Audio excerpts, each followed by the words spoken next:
Hello friends, my name is Kajal और आप सभी का स्वागत है मेरे चैनल पर।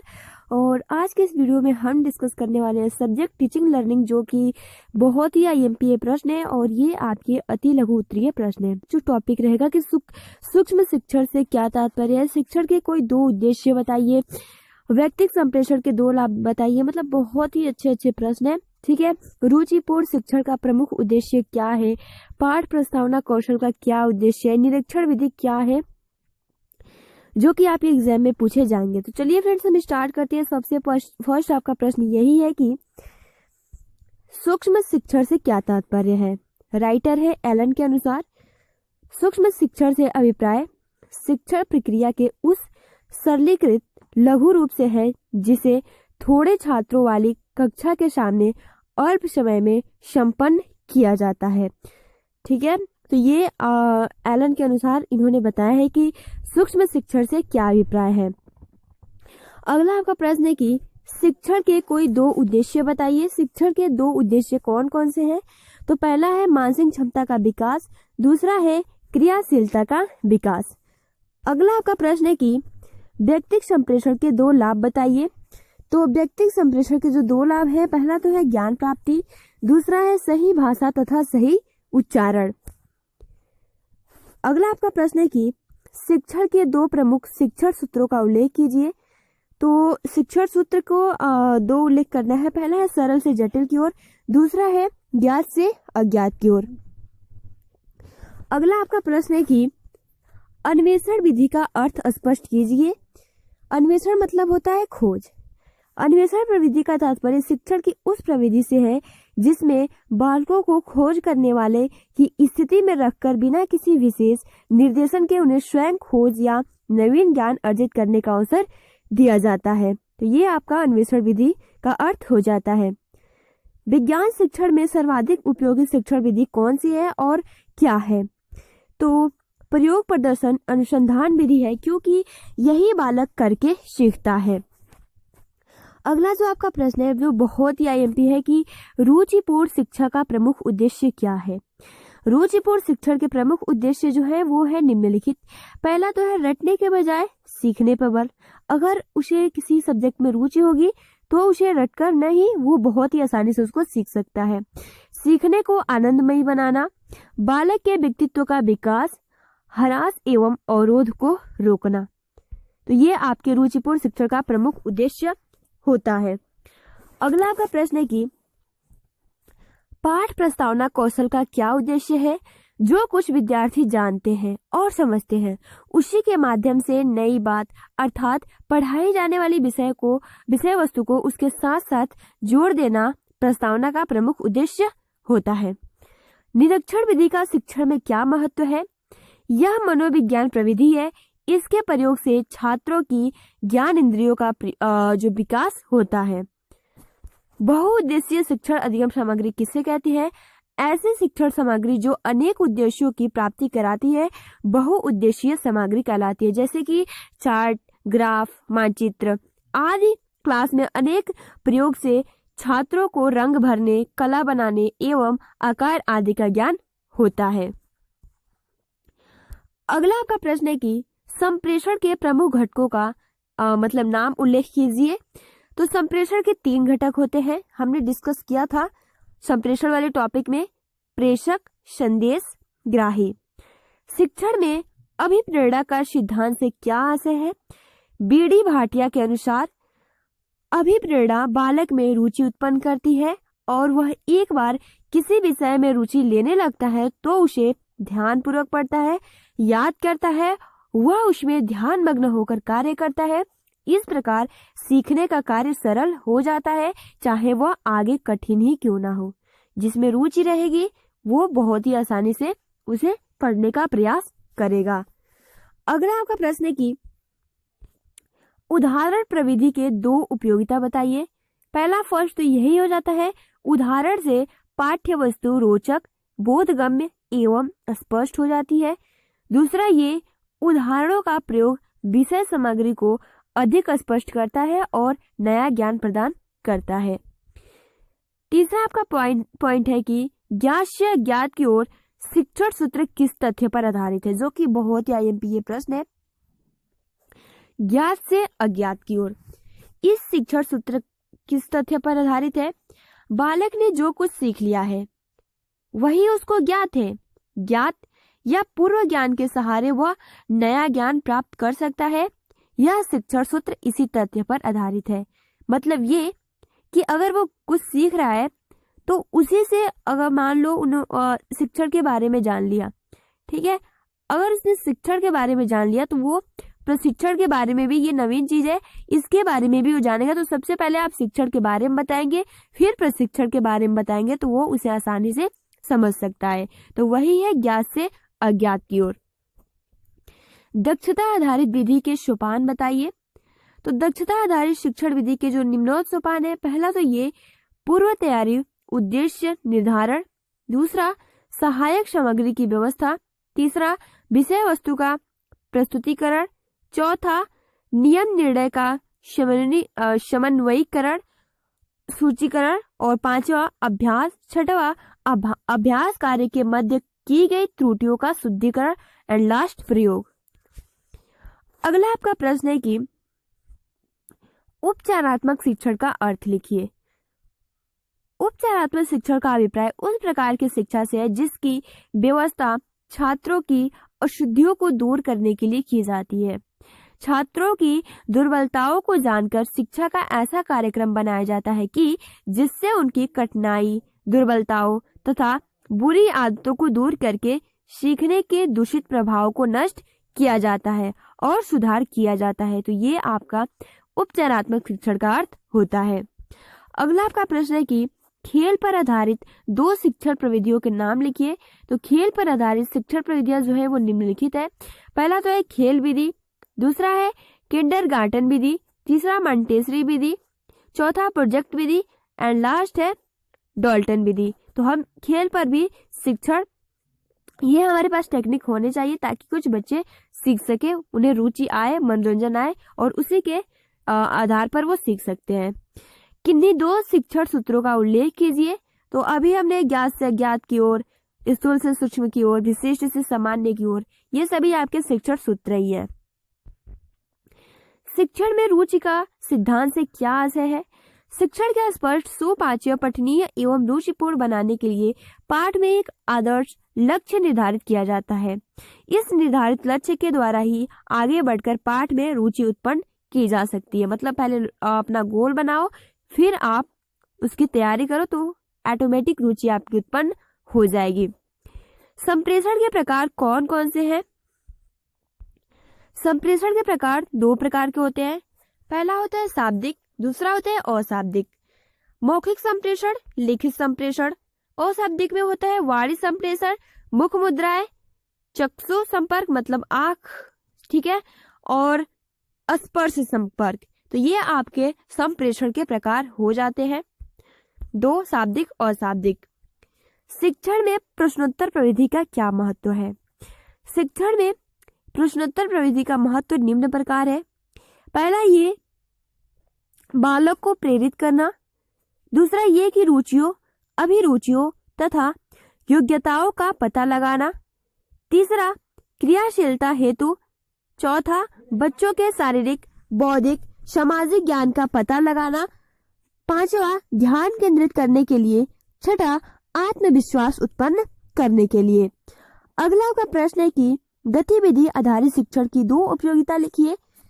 तो गतिविधि आधारित शिक्षण की 2 उपयोगिता जो है, पहला है कि इसमें छात्र अपनी स्वयं की क्रिया के द्वारा ज्ञान प्राप्त करता है, दूसरा इसमें क्रिया द्वारा सीखने पर बल दिया जाता है, इसमें छात्र का शरीर और मस्तिष्क दोनों कार्य करता है।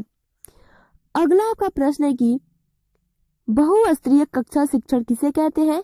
बहुस्तरीय कक्षा शिक्षण, बहुस्तरीय शिक्षण विधि का अभिप्राय एक ऐसे शिक्षण से है जिसमें शिक्षक 2 या 2 से अधिक कक्षाओं के छात्रों को एक साथ बैठाकर उनकी व्यक्तिगत रुचियों, भिन्नताओं, उपलब्धि, अभिरुचि, मानसिक परिपक्वता को ध्यान में रखकर शिक्षण कार्य करता है, जिसके परिणाम स्वरूप सभी छात्र अध्ययनरत रहते हैं तथा अनुशासन बनाकर रहते हैं। मतलब 1 2 3 ऐसे सभी क्लास को मिलाकर शिक्षण देना, ये बहुस्तरीय कक्षा शिक्षण हो जाता है।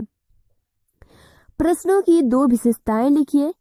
फर्स्ट, प्रश्न सरल व स्पष्ट हो। सेकंड, बच्चों की शारीरिक, मानसिक अवस्था, रुचि, योग्यता तथा अभिरुचि पर आधारित प्रश्न हो।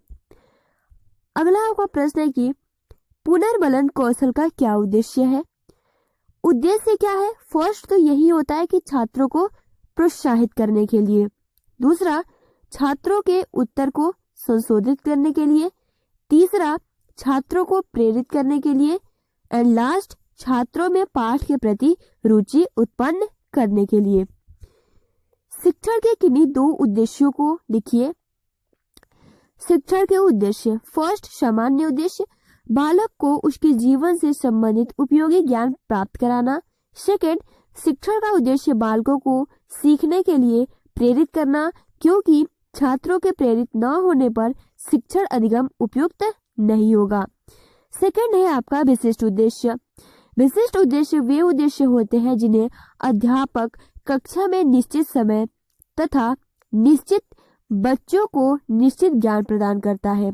अर्थात शिक्षक द्वारा 30 मिनट के कालांश मतलब 30 मिनट के समय में छात्रों को जो विषय से संबंधित ज्ञान प्रदान किया जाता है, जैसे शिक्षक महात्मा गांधी के बारे में पढ़ा रहा है और महात्मा गांधी के बारे में विशिष्ट जानकारी दे रहा है, तो यह विशिष्ट उद्देश्य कहलाता है।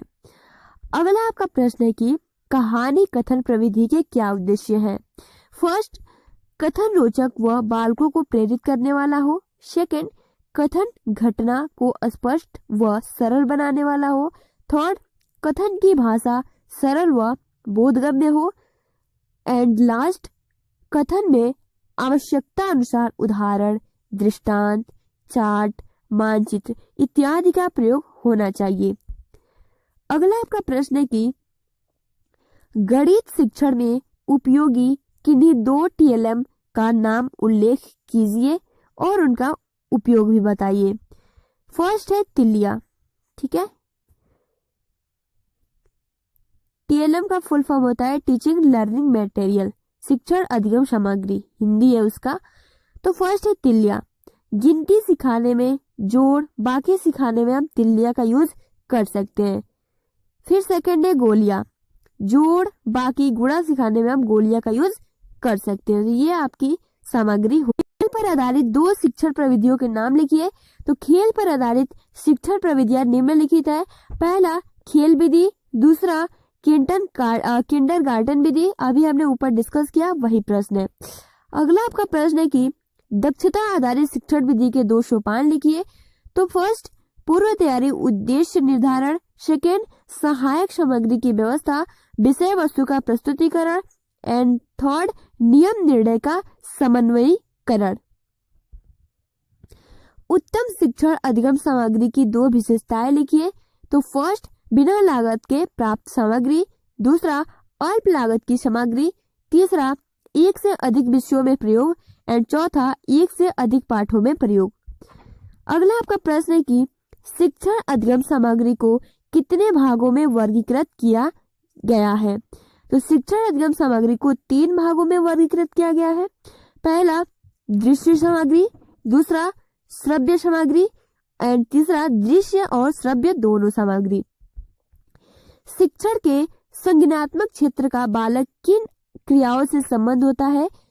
पहला बालक की जैविकीय परिपक्वता, दूसरा वातावरण से सार्थक क्रियाएं, तीसरा अंतः क्रिया द्वारा ग्रहण करना एंड लास्ट संतुलन। पुनर्बलन कौशल से क्या अभिप्राय है। पुनर्बलन शब्द अधिगम के मनोविज्ञान से लिया गया है। पुनर्बलन के अंतर्गत वे सभी क्रियाएं तथा तथ्य आ जाते हैं जिनसे विवश होकर छात्रों को क्रियाएं करनी पड़ती है। अध्यापक का आदेश, स्वयं की इच्छा, बड़ों का सम्मान तथा सामाजिक मर्यादा से प्रभावित होकर जो कार्य किए जाते हैं वे सभी पुनर्बलन के अंतर्गत आते हैं। पुनर्बलन आनंदवादी सिद्धांत पर आधारित है जिसके अंतर्गत व्यक्ति वांछित व्यवहार को दोहराता है तथा अवांछित व्यवहार को दूर करता है। अतः पुनर्बलन सीखने की एक आवश्यक स्थिति है। पुनर्वलन में उन उद्दीपनों का प्रयोग करते हैं जिनके प्रस्तुतिकरण से अथवा हटाने से किसी अनुक्रिया के होने की संभावना बढ़ जाती है। तो ये आपका पुनर्वलन कौशल का अर्थ अभिप्राय परिभाषा हो जाता है। शिक्षण की आगमन विधि से क्या अभिप्राय है? आगमन मस्तिष्क की एक विशेष क्रिया है। यह क्रिया विशेष वस्तुओं से निरीक्षण द्वारा व्यक्ति को सामान्य सत्य की ओर ले जाती है। इस प्रक्रिया में संवेदना, प्रत्यक्षीकरण, तर्क, निर्णय और सामान्यीकरण की आवश्यकता पड़ती है। संवेदना और प्रत्यक्षीकरण के द्वारा विशिष्ट वस्तुओं का निरीक्षण किया जाता है। निरीक्षण करने के पश्चात तर्क के आधार पर हम किसी निर्णय पर पहुंचते हैं। यदि वह निर्णय हमें उपयुक्त लगता है तो इसी को हम एक सामान्य नियम बनाकर स्वीकार कर लेते हैं और इसी को सामान्यीकरण कहते हैं। अगला आपका प्रश्न है कि ज्ञात से अज्ञात की ओर शिक्षण सूत्र किस तथ्य पर आधारित है? अभी हमने डिस्कस किया था ऊपर कि बालक ने जो कुछ सीख लिया है वही उसका ज्ञात है। इसी ज्ञात या पूर्व ज्ञान के सहारे वह नया ज्ञान प्राप्त कर सकता है। यह शिक्षण सूत्र इसी तथ्य पर आधारित है। अध्यापन आदेशात्मक न होकर निर्देशात्मक होना चाहिए, इस कथन का क्या आशय है? शिक्षक को छात्रों के प्रति सख्त या कठोर आदेशात्मक व्यवहार नहीं करना चाहिए, बल्कि छात्र को निर्देश देते हुए उसकी समस्या समाधान करना चाहिए। शिक्षक को छात्र के प्रति निम्न बातों पर ध्यान रखना चाहिए। पहला, शारीरिक दंड प्रक्रिया को बहिष्कृत करना। पढ़ाने की क्रिया पर जोर न देकर सिखाने की क्रिया पर जोर देना। तीसरा, बच्चों को स्वयं करके सीखने पर बल देना। चौथा, प्रेषण, सूचना संचालन तथा निष्कर्ष निकालने की दक्षता का विकास करना। पांचवा, शिक्षण सामग्री का उपयोग करना। अगला 2019 का पूछा हुआ प्रश्न है कि शिक्षण सूत्र से होने वाले 2 लाभ बताइए। तो शिक्षण सूत्र द्वारा शिक्षण को अधिक रोचक, रचनात्मक तथा बच्चों की रुचि अनुकूल बनाता है। दूसरा, अध्ययन की क्रिया को प्रभावशाली तथा व्यवस्थित बनाता है। अगला आपका प्रश्न है कि प्रश्नोत्तर प्रविधि के 2 लाभ बताइए। लाभ फर्स्ट, इस विधि के प्रयोग करने से छात्र सक्रिय रहते हैं। इस विधि से छात्रों की समस्याओं एवं कठिनाइयों का निराकरण किया जा सकता है। अगला आपका प्रश्न है कि काठिन्य निवारण किस विषय की पाठ्य योजना का घटक है, यह क्यों किया जाता है? काठिन्य निवारण व्याख्या कौशल का घटक है। व्याख्या कौशल का प्रयोग साहित्य तथा भाषा विज्ञान में शब्द व्याख्या, भाषा व्याख्या आदि के लिए किया जाता है। व्याख्या एक ऐसी विधि है जिससे किसी शब्द या कथन को सरल बनाकर बालकों को समझाया जाता है। व्याख्या में कठिन शब्दों की जगह सरल शब्द बनाए जाते हैं और जटिल विचारों को छात्रों के अनुभव भाव से प्रस्तुत किया जाता है, तभी सभी कठिनाइयों को सरलता पूर्वक प्रस्तुत किया जाता है। तो आज के लिए हम इतना ही प्रश्न डिस्कस करते हैं और हम नेक्स्ट वीडियो में डिस्कस करेंगे आपका लघु उत्तरीय प्रश्न। ये आपके जो थे ये अति लघु उत्तरीय प्रश्न थे और आपके एग्जाम में इनसे रिलेटेड 100% प्रश्न पूछे जाएंगे। तो आप अपना अच्छे से तैयारी करो, प्रिपरेशन करो।